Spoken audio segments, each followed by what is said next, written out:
Hi guys, I am back for probably like the 50 millionth time, but my name is Shaquanda and this is Kingdom Life. Today I'm going to share with you a piece of my testimony. I've been so nervous about this for so long, but can't keep hiding it. So, sometimes when the Spirit of God is telling you to do something, you just have to do it, right? To this picture right here, if it kind of falls while I'm talking, just block it out. I've been fighting with it for about 15 minutes. It won't stay up there. Okay. So anyway,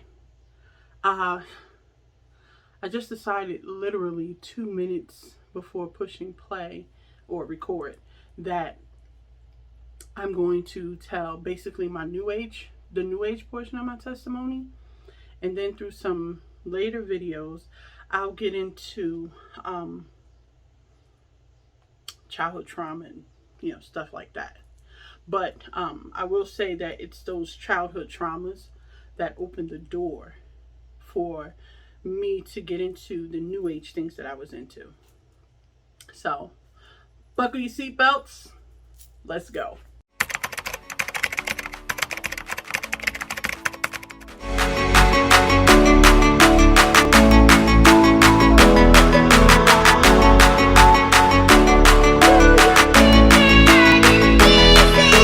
So how I got into New Age, even to begin with, didn't even know about New Age. I was living in Virginia, going to Virginia Union University, and I can just tell you that all my life I had been drawn to darker things, witchcraft, everything like that. None of it really scared me. The only thing that really scared me, for those of you who know the movie, it's Serpent and the Rainbow. And I think that's like my earliest memory, is wanting to watch this movie about resurrecting the dead and using zombies and stuff like that, feeling like it was like this really real thing, but at the same time being so intrigued by it. And so over the years, as I was young, my thirst and desire for it just kind of grew. When I came back from Virginia, I was definitely hurt and broken. I had not dealt with any of my issues, and I went to go and stay with an uncle. And at first I didn't have a job, and I started to get on his computer and, dating myself, but, AOL chat rooms. And I would go on, and over the course of time, I just met some people, and I became obsessed with it. So I met like a shaman. I met a white witch, not talking about skin complexion. Met some other people. I met a ghost hunter up in New York, and just through my affiliation with these people, my curiosities, not only did they open, but what was in me started to develop. And I was doing things like, I was hearing things, I was seeing things, I was having experiences. Some of my experiences were, before I get there. So the white witch, she really was the one who was kind of encouraging me to grow in my gifts. I started out with tarot cards. She says, you don't need those. And I'm like, why not? She's like, you don't need those. And she started teaching me to depend on my instinct, what I felt, what I could hear, feel, see, blah, blah, blah.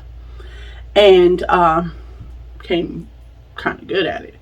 And then from there, I met the ghost hunter, little Italian lady in New York. And I started going to New York to do ghost hunting. What does that look like? Ghost hunting. People say that they have a haunted situation, and we go in with, tape recorder, infrared camera, boom, boom, boom. We record, we play back, we report our findings. And one thing I learned from ghost hunting was that when you're recording audio, the stronger the spirit, the clearer their voice is. So some of them would be so clear that they would sound like they were actually in the conversation with us, and they would be responding to things we would say. And then you would get the other ones, felt relatively weak. They would just sound like little clicks. So I did that for a little while. And then, let me see. Back over to the Shaman Lady. A couple of experiences with her. One time she sent me energy, which was in the form of translucent animals that like literally traveled through the wall. There was a bear, there was a snake, there was a tiger or a lion. There were a lot of animals, and they were all clear. I think there was an elephant, but they were all clear, like translucent, but I could still see them. And I just felt more energized because I worked the overnights and I needed to take a test at school, and I was tired. I think I either had to take a test or I had to go to work. One of those. Anyway, point is, it worked. Another time I had a toothache. She says, I'm going to send you a medicine man. Open your mouth. I opened my mouth, and the tiny little man, no exaggeration, about maybe this big, comes walking with a little black bag, goes in my mouth, sprinkles some dust, and disappears. Tooth stops hurting. Long time later, I go to the dentist, and she's like moving the tooth. She's like, this doesn't hurt? I said, no. She said, this should be painful to you. Your roots are like mush. I don't feel it. You know, I've definitely had some experiences. I remember walking down the street and hearing what sounded like a ball and chain. I later found out when I got into church that was actually the spirit of death following me. But the point is that doing these things, I opened up. I opened up some things that I didn't understand. And I didn't see any harm in it because it felt natural to me, you know.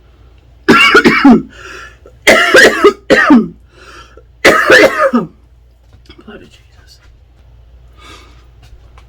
It led me into going to the Barnes and Noble and just going through the aisle where the books were on witchcraft and tarot cards, things like that, and allowing them to quote unquote speak to me.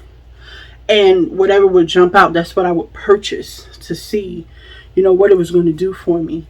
I had things like, I saw one night like these clouds. You know how you see the plane, the little plane going back and forth in the sky, and it's kind of like streaking. So I would see that in my house where I lived at. And, you know, when I asked what it was, they said it was like a spirit that was pacing back and forth. I would hear something clinking pots. They said it was a lady who was trying to get my attention. I couldn't sleep at night, and I was told because your light is so bright, they're attracted to you. And I'm like, well, what do they want? Because I'm just trying to go to bed. But things started to get scary. I remember seeing 3 beings or something following me down the street. And then I finally stopped and I said, what do you want? But I didn't get anything from them. Then I remember lying in the bed one night and I couldn't keep my eyes closed, and I looked up, and above me on the ceiling was this huge black mass just kind of looming over me. You know, it was the beginning of me starting to get scared. Then I started attracting people who were of darker things. So it was no longer just me, my curiosity, doing different things. No, it was me now starting to attract people. There was I'm going to call her a low-level witch that I worked with. She was into a few things. As a matter of fact, I knew that there was something up with her years later. When I was cleaning the house out, the Lord kept telling me to get rid of this wooden box. She had given it to me. She gave it to me empty. But it was something about the box. And it was something about whatever was attached to this box, and I had to get rid of it. Then I met a guy who was pretty mystical. That's what I'm going to call him. It's pretty mystical. And I met him through the low-level witch. And so it was just like, this has been a long time, guys. So I've already been saved over 20 years. So I'm trying to remember. I've tried writing this down, and I just realized, you know what? You're just going to have to wing it. But just trying to string things together. But meeting these people, increasing these things, going over to New York for these ghost hunts, as far as in Wappingers Falls, New York, upstate New York. Another one, and it was a part of a ghost hunt that scared me. So remember, I said that the stronger the spirit or demon, or who, whatever you want to call the entity, when you're audio recording, the stronger and clearer the voice, the stronger the spirit. So it's just like when you see the orbs in pictures. Usually the more intense light means it's a stronger one. Well, there was a particular ghost hunt that everything kept happening and I couldn't make it. And so the lady, she was kind of mad at me. She was like, when you get off work, you need to come here because we're going. And it's some place in New York called, I want to call it Undermire Park. But this person whose house they went to used to have deep affiliations with satanic worship and things like that. And come to find out, their child was like conceived in this park. I don't know if it's part of a ritual or something. I don't know. But anyway, so they went. She came back. She called me. She says, you've got to come to my house. I went to her house. She plays the tape back. She says, you're not going to believe this. And she pushes play. And we're listening. And they used to call me Sha. And the spirit very, very, very clearly was asking for me and said, where's Sha? Go get Sha. Where is she? Go get her. And I'm sitting at the table and I'm like, I wasn't there. This thing asked for me like I wasn't there. And it shook me. So a little while later, I kind of got disconnected from them. But, I would have like little random weird occurrences. Like I lived in a basement apartment in the house I grew up in, where my great grandfather lived. And my boyfriend's name was Charles. He put a light up in the ceiling. And one night, light was up there for a few days or whatever. Perfectly fine. We were in there and we were talking. And we were talking about me with the ghost hunting and, supernatural things. And boom, the light just literally falls out of the ceiling. The whole thing just shattered everywhere. He's like, don't move, I'll get it. He was like, every time you go out of the house, the door opens and closes again. So I always think that you come back. There was one time I was on the phone, and what I now know are imps. I was on the phone talking, and I've never been scared to stay anywhere, but I was scared in this basement apartment by myself. And I looked down at the floor, and there was like these black dots just darting. I was like, got off the phone, put on my shoes, I'm out. And I left. So, it's just random things. But I didn't understand that you can't just decide that you're no longer going to do this stuff. Or that, I'm out. It doesn't work like that. It's kind of like gang affiliation, I guess you can call it. So you have to fight your way out. So I want to say maybe 2 years later, or a year or so later, after I've cut everything off. I've cut off the chat lines, I've cut off the cards, I've cut off the shaman, I've cut off the little white witch. I done cut everybody off. And another thing that scared me before I go to what I did next. There was this witch in California. I don't know who she was. I had never met her. I heard about her through someone else, and that's how I had dealings with her. Name I won't say. But one of the recordings, when they played back, it told us that she was faking and that she was using mirrors to see. That was how I learned that they use mirrors to see. And I'm going to be honest with you, that was probably, I'm 43 now, so that was probably 25 years ago. I just started putting mirrors in my house. I learned that thing and I refused. People were like, how do you live in your house without mirrors? I don't know. But there's one in the bathroom. So now I finally put a mirror in my room. This is the first year, 2021, that I feel comfortable enough to have a mirror in my house other than a bathroom mirror. And I definitely will never ever have a mirror facing my bed. Never. So, but it was these experiences that I had and things that I learned along the way. So fast forward, I'm going to now bring you up to how I got into Christianity, how I came to give my life to the Lord.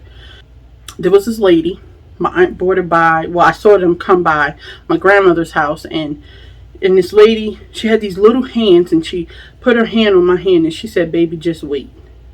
God know what you want, but just wait. I didn't know what this lady was talking about. So, but it was a seed planted. Then I was working at the bank, and I had 2 jobs. And I was working at the Avenue, a plus size women's store. And I kept having like these experiences, but they weren't experiences. And something was happening to me, but I cannot to this day tell you what it was. I cannot explain it. But one day there was a lady who, I didn't see her come in the store. I didn't see her shopping in the store. I saw her leaving the store. And something in me says, go tell her. Short, older lady, bow-legged, walking with a cane. I wish that at some point I was able to see her again and just say thank you. But anyway, I went outside after her. Didn't even tell my boss I was leaving. I just walked out the door. And caught her at her truck. And I said, something in me tells me that I can tell you this. And maybe you'll help me understand. She says, okay. Now, prior to that moment, I had been having bad anxieties. I couldn't drive my car on the highway. I couldn't drive in rain. I could drive in snow, but I couldn't drive in rain. It just felt like the car was slipping and sliding. At one point, it was feeling like my tires were going to come off the car, and I would get like overwhelmed. And I learned how to go from work to home without even getting on the highway. I taught myself the streets and just learned how to get home without getting on the highway, which probably tripled my time to get home. Probably close to 45 minutes to an hour. But I didn't care because I was just mortified.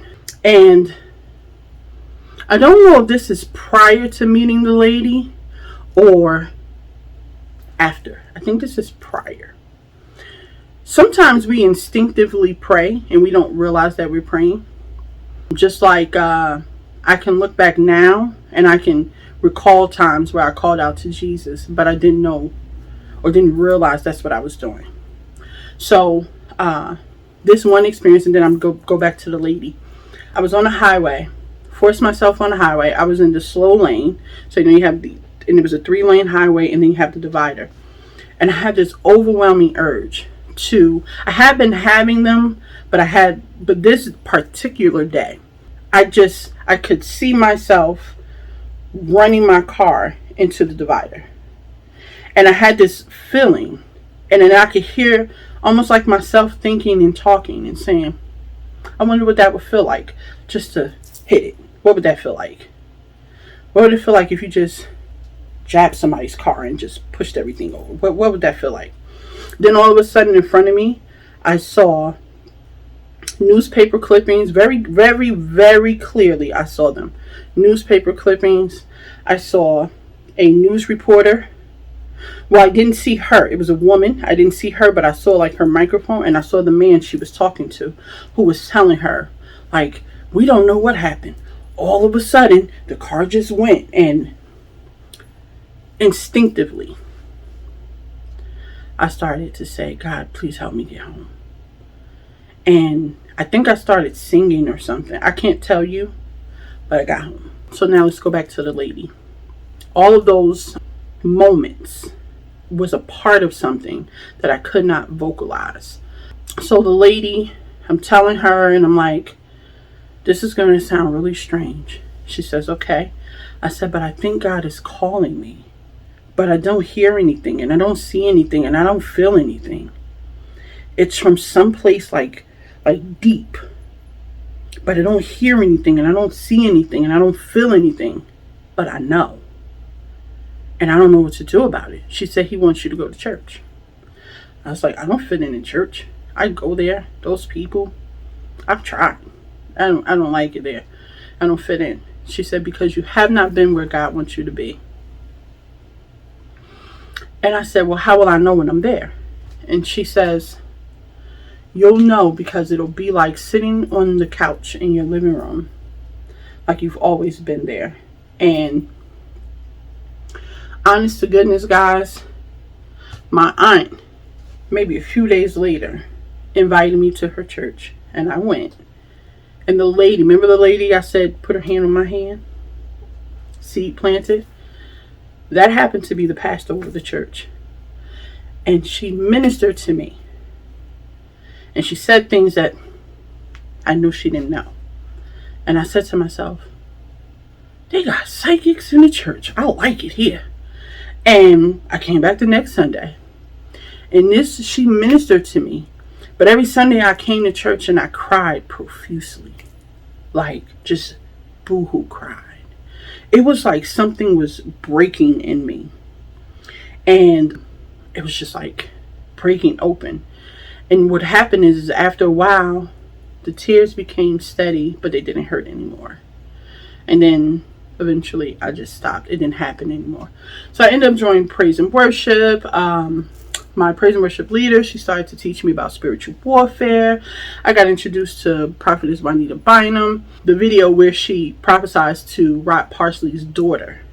That was the day I got baptized by fire. Something about when she picked this girl up and she prophesied to her and she carried her.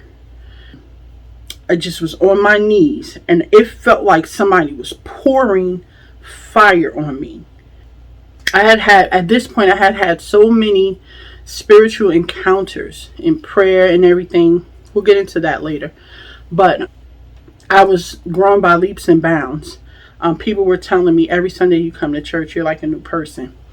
So a particular family joined our church. And I think I'm gonna cut it here because there's like a lesson in this. And I'm gonna end it and then we'll interject some more testimony later. But a particular family joined the church, and I became really good friends with the wife. Still friends to this day. And come to find out, she had a background in what I like to call the darker things. And so, I found out about it later. But she and I became really good friends, and she really kind of took me as a little sister, and I really needed that. So one Thanksgiving, I'm at her house. It's Thanksgiving. Between she and her husband, they have maybe 5 kids. Nobody was there. The husband was asleep. This was my first lesson in God giving you time, space, and opportunity for what he wants to accomplish. And for 3 hours, we talked on Thanksgiving. The phone didn't ring. The doorbell didn't ring. None of the kids came home. And the husband was asleep. Never woke up. Food was done. Nobody had eaten food. Honest to goodness. So we're talking, and she starts letting me know, like as we're talking about spiritual things, you can feel stuff starting to loom. She said, she said, tell me what you're feeling. I said, it feels like somebody's outside of the window watching us. Like, feels like somebody's like hovering, but hovering to listen. She said, because when you start talking about things, these types of things, they come and they listen. They want to see what you know. They want to see where you're at. And you want to report back. And I'm like, okay. And so she starts telling me how there's like a trail of demons. She's like, there's like a trail of demons that follow you. I'm like, what do you mean? I'm like, well, God's using me or whatever. She's like, no. You have to give the devil his gifts back. You allowed him to activate you. And you need to cut it.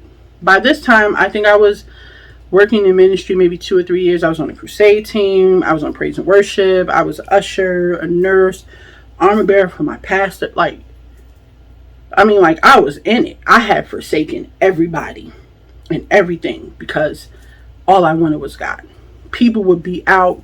They would invite me places. I didn't want to go. I sit at my dining room table, Bible in front of me, and I just want to read and study. I've got tons of notebooks and papers. And I'm a writer, so I'm just writing.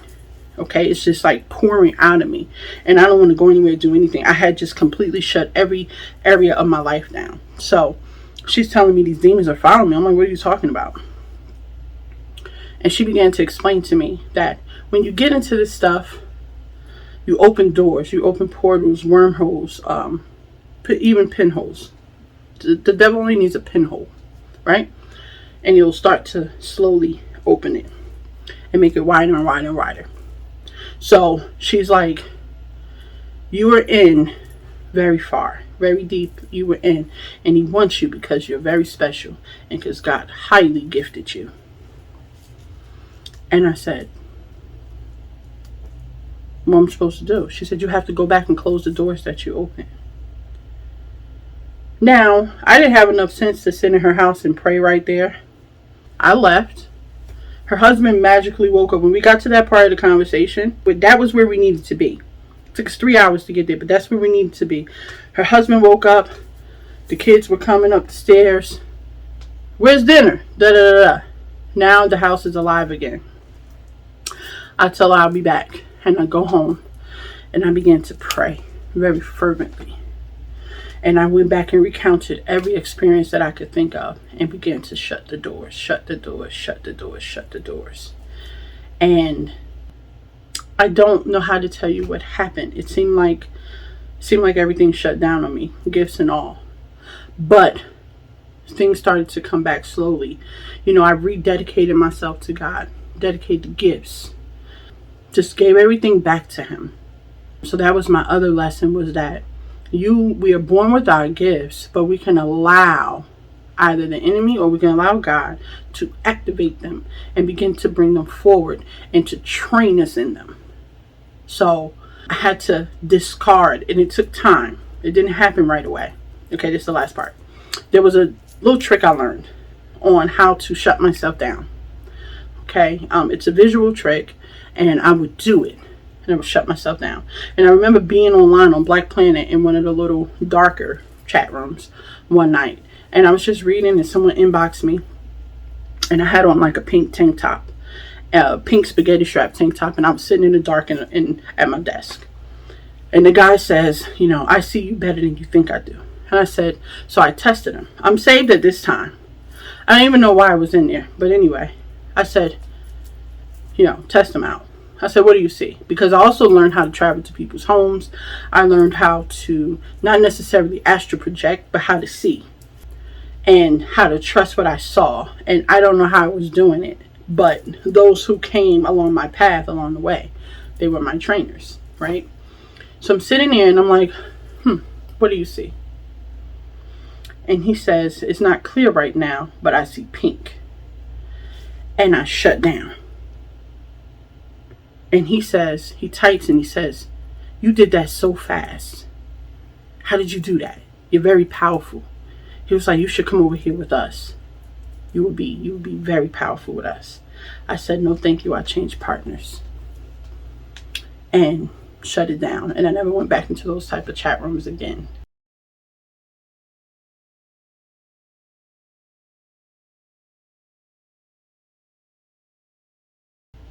Even over time, I would get these strange letters in the mail inviting me. And it told me that all I had to do was to agree. There was no return address, no phone number, no nothing. Just telling me how powerful I would be, how much stuff I would have. And it was just invitations. I think I got 3, might have been 4, but I think it was just 3 over the years.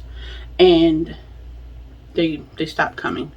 Thank goodness. You know, I would just say no and let it go.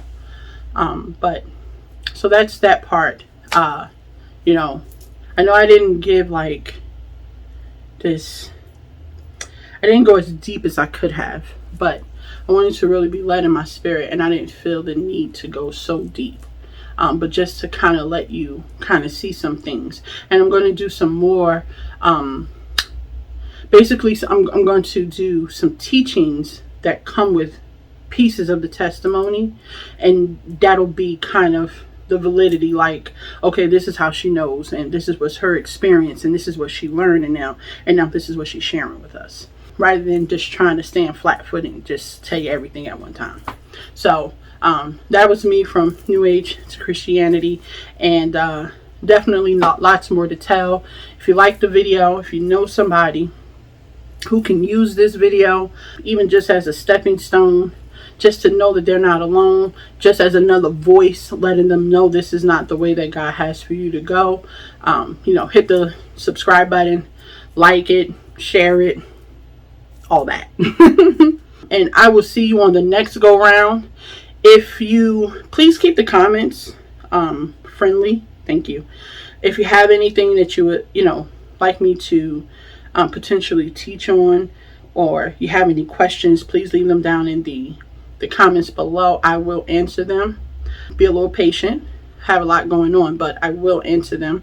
And anything else you want to know, including my first book, which was talking about my life prior to Christianity and the deep despair that God brought me out of, and how he did it and got me to where I'm at now.